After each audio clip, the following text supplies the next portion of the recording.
Reigns Punk, round 5. Donc là, c'était qu'un brawl. Et en fait, là, à ce jour, quand on regarde un peu le programme, je vois pas ce qu'ils peuvent faire de plus.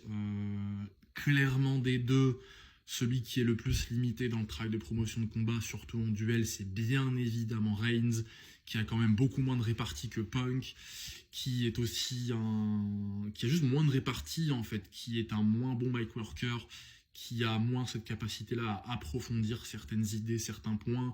Reigns, c'est beaucoup plus un personnage qui s'affirme avec des faits très directs, vraiment très simples, sans vraiment de profondeur. Je suis meilleur que toi, j'ai main eventé tout ça, toi t'es qui, moi c'est le boss. Sauf que en fait ça a ses limites dans le fait de pouvoir vraiment présenter et surtout promouvoir des programmes sur la durée. Et en fait du coup durée c'est bien ça le problème. Le truc qui pose le problème c'est durée.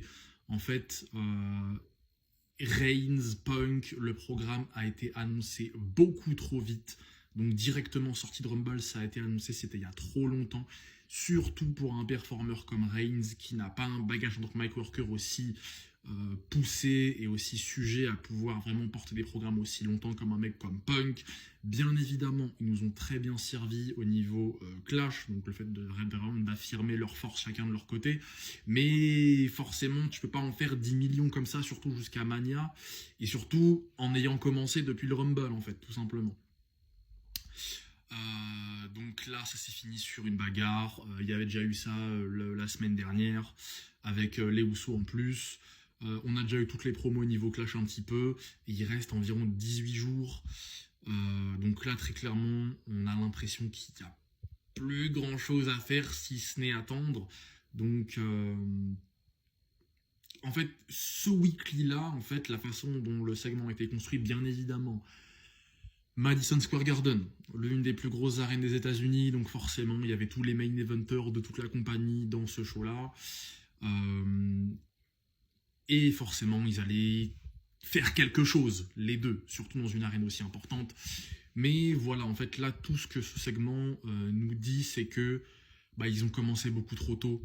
En fait, l'annonce, l'officialisation de ce programme Reigns Punk, je vous laisse imaginer si Reigns avait attendu. On aurait pu avoir des promos, du storytelling, de la construction avec Cody, avec McIntyre également, Punk aussi dans l'histoire, Reigns, je vous laisse imaginer en fait l'engouement que ça aurait pu générer, l'intrigue, l'attente, ça aurait été juste exceptionnel, mais on l'a pas eu, donc là,